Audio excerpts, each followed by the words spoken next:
Hello, PC builders and gamers. Welcome to Gamer Bargains. In this video, this is going to be an overview of motherboard basics. So, in this video, I'm going to do a general overview of motherboards. So that way you can make maybe some better purchases, maybe know some features, a little bit better. And also, there will be one secret tip at the end of this video. So, make sure you watch the video all the way through. So, let's get right into it.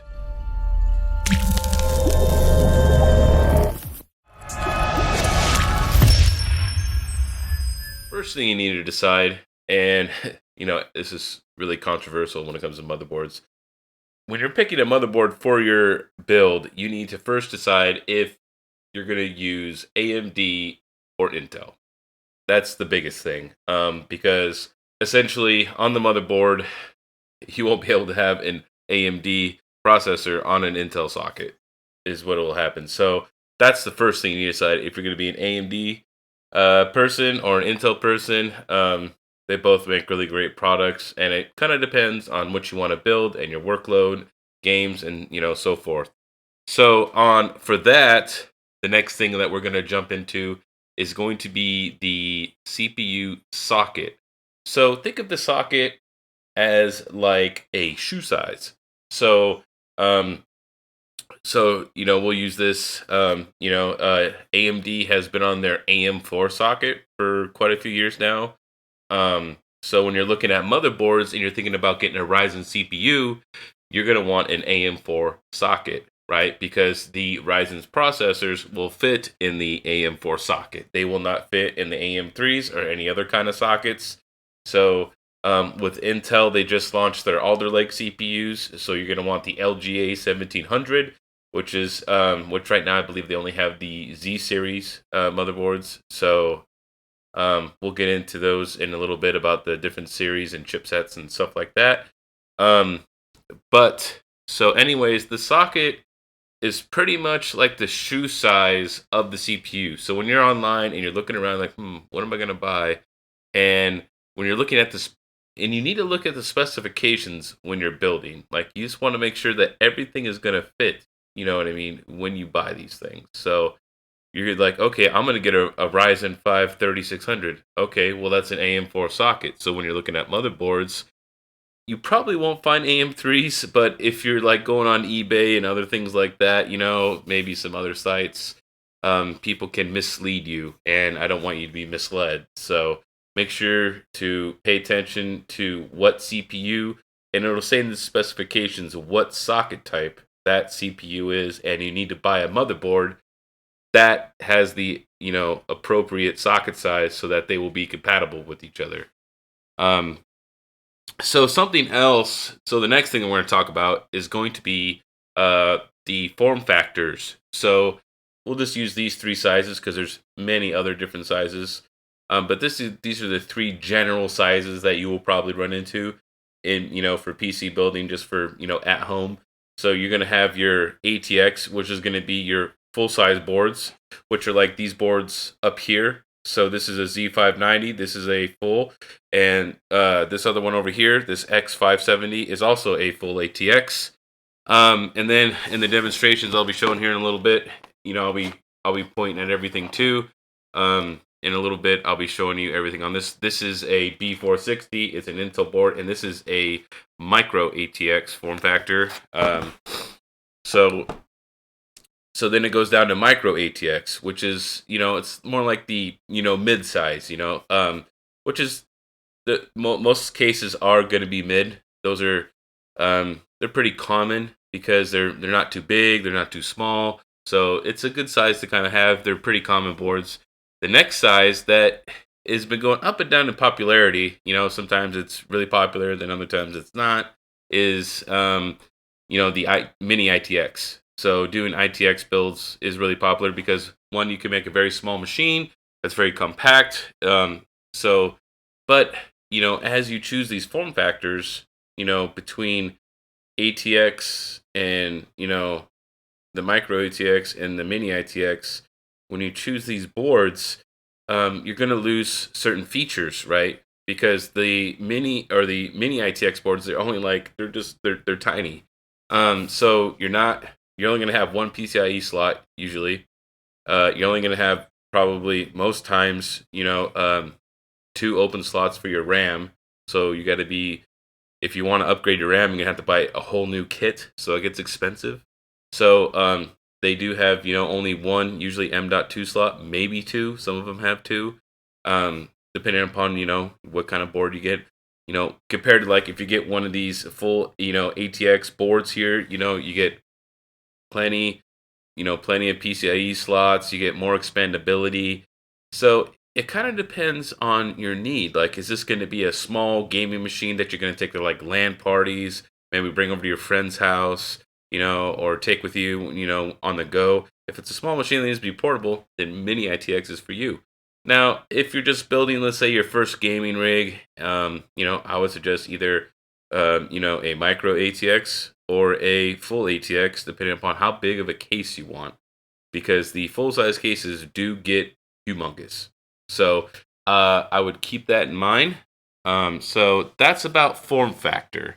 So if you like this video, make sure to hit that like button, subscribe, so you can stay tuned for the next video, as well as don't forget, I also have one secret for motherboards at the end of this video. Is going to be chipsets.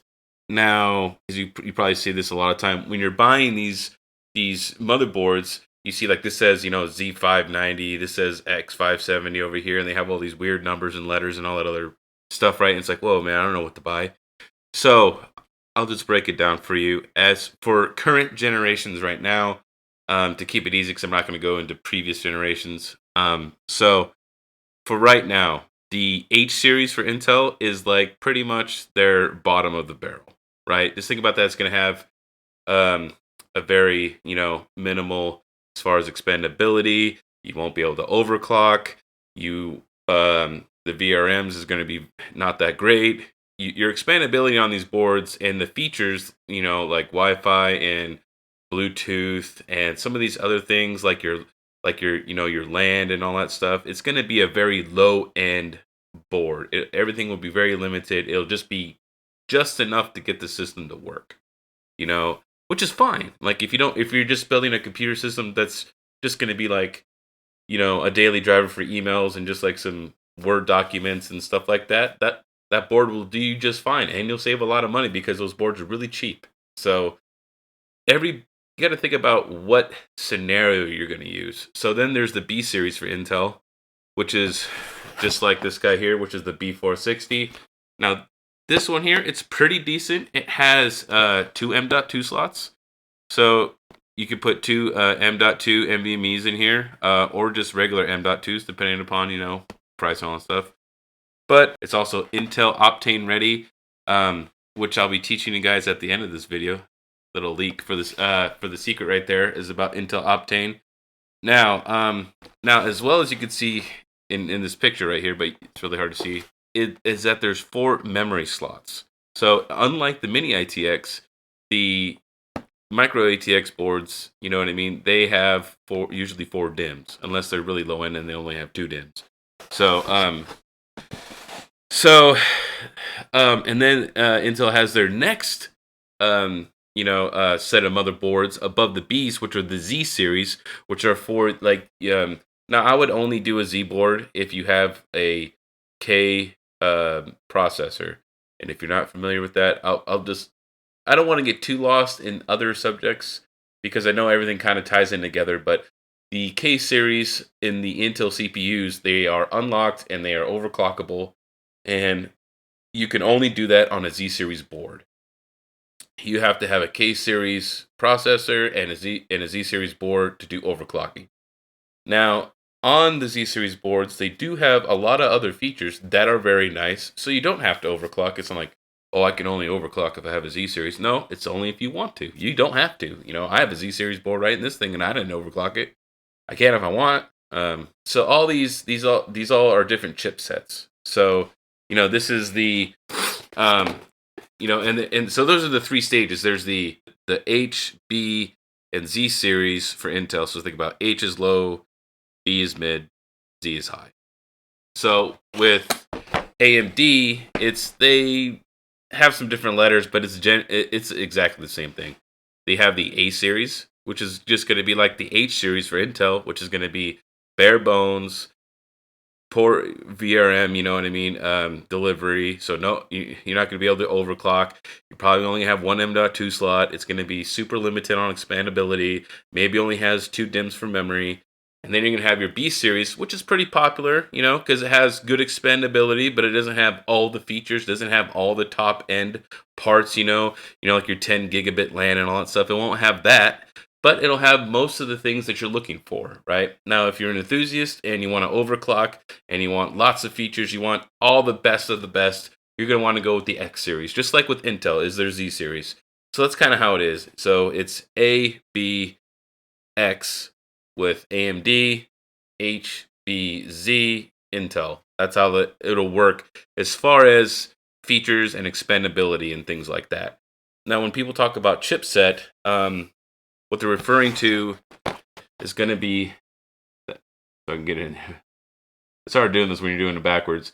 So see how it says B460? This is the chipset. It is a 460 chipset. So Intel, whenever they do their CPU stuff, it's only good for 2 years. So then you're only going to get 2 years of CPUs, and then after that, you're not going to be able to upgrade anymore. So that's how they run. So this is the 10th gen. So for 10th, so you get 10th and 11th gen processors, but I couldn't put a new 12th on here because then you'd have to get the new boards. So now AMD, they tend to stay on their platform for a good amount of time. You know, they've been on their AM4 series. Wrong way. Oh, there it is. On their AM4 socket for quite some time. So they tend to stay on their families, for 6 to 8 years. I don't want to say maybe 8's a little long, but I'll say at least 6. So you can get lots of expandability and a lots of upgrade path for that. Now, will they stay on that path? I don't know. Let's go over to the other camera here, and I'm going to go over the motherboard itself. We're going to get it out of the box here. This was in this white machine for a little while until I got a Z590, through the Newegg Shuffle, which I won with a RTX 3080. So in the Intel thing, I got an upgrade just by coincidence. So when you're looking at these boards here, okay, and you kind of want to, I'm touching it on the edge. I'm not trying to put my hands all over everything, right? It's kind of the good etiquette. You don't really want to touch the PCB, if you can help it. So this is the CPU socket, and this is where your CPU is going to go. You would just lift your arm up here, and then, and you place your CPU in here and correspond with the triangle here and the other triangle on the CPU. So you have this is where your memory goes. These are the DIMMs. You put your memory DIMMs in here. This is your PCIe times 16. This is where your graphics card would go. You have your 2 M.2s right here. You would connect your M.2s right here on these links. And this is your VRM. This is your power delivery for your CPU. And you can notice that this only has a single 8-pin here, so it's not meant for overclocking. So some of the other things to know is, these are your SATA ports. So these are things that you would use to connect a regular mechanical hard drive or a SATA SSD. These are the ports that you would connect these through. You got 1, 2, 3, 4 here, and 1, 2 right here. So you have 6 altogether. You have USB 3.0 right here. Down here, where my hand is right here with all these little pins right here. This is your front panel connectors. This is where you connect like your power button, your reset button, and your power and hard drive lights and all that stuff. Got a couple of regular PCIe's, and then you can see the back here. So you could kind of tell that this is kind of a budget board because it still has a DVI port here. So that's not very good. So they don't come with those anymore, I don't believe. I think it's all HDMI or DisplayPort now.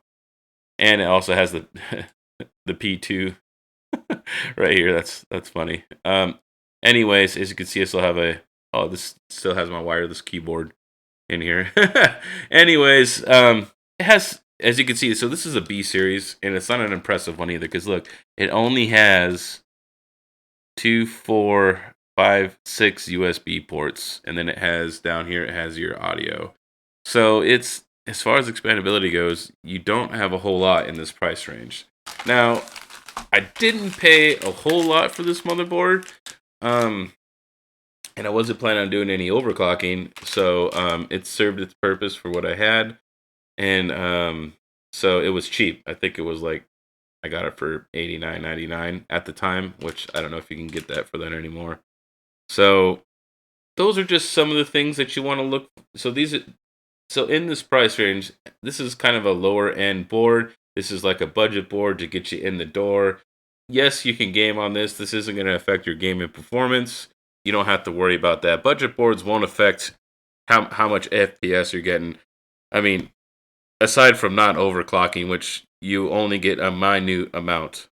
So something else that's very important on the motherboard too is, if people aren't aware and they're new builders and they don't know, is where this little watch battery is right here. This part right here is exactly where this is your CMOS battery. So what happens is all the settings that are saved in your BIOS, in case you never go in there, they're all just going to be default anyways. But if, let's say, you made changes and you had a problem with the computer and it wouldn't boot correctly, or you're having problems of instability or whatever it is, you just take this battery out, leave it out for about 15 seconds, and then plop the battery in. And what that will do is that will reset all the settings that are saved on the BIOS and put them back to the way it came from ASUS. So that's a very useful hint while you're working with motherboards. It's back over here, and so the one tip that I wanted to give you guys, teach you guys about Intel Optane. So what Intel Optane is it's a pretty much, it's almost like an M.2, but what it's really doing is it's accelerating your regular hard drive. So you can have, let's say you bought a 2 terabyte mechanical drive. You could use Intel Optane, which, look, so this is $20 and this is $60. And what that does is that caches your most used files. So let's say you had like 5 games on there, and it keeps like a cache of your most used things, so that way it just loads them super fast. So it's almost like your hard drive having like a set of RAM on it. So it's really cool. It's a lot faster than a traditional hard drive. It's cheaper. It'll speed up, your hard drive quite a bit. So it'll give it almost like an SSD performance, but not quite. But it'll be much faster, because if you come over here, we'll look at this. So here's a 2 terabyte NVMe M.2, right? That's $200. So here we got another 2 terabyte right here. That's $200. $200. 1 terabyte. Ooh, that's almost, well, that's not that good. Okay, so here you go, 2 terabyte, and this is $170 compared to $70. So I'll save you $100 if you did the Intel Optane. Now, it wouldn't be as fast, but you won't notice a difference as far as FPS goes in your games, and it's more cost. I'm talking about, if the difference in speed is going to be a couple of seconds, it would be not very noticeable. So in my opinion, this is a smart way to go. You have to use it with an Intel motherboard. So it has to be at least 7th or 8th gen Intel. So if you're doing like, a 10th or 11th gen build, or even a 12th gen build, you can use this as an option to save a little money, right? So we could save $100, at least $100, $150, and we can go this route, and it'll get you kind of started in the gate until you could buy, one of these nice $200 M.2 NVMe's. So you could even, let's say you didn't have the money, you could even use this as your boot drive if you wanted to. So it'll speed up that, slow mechanical drive and give it, a little boost in speed while saving you some money until you can buy some necessary upgrades. So that's my one tip for you guys. It's more of like a hard drive tip, but it does correspond, because you have to have an Intel motherboard to actually use the Intel Optane memory. So it's really good. I've used it in a couple builds. It's really fun to use. So yeah, guys, let me know how you like it. Okay, guys, if you guys really like the video, give it a thumbs up, hit that subscribe button, and I'll see you next time.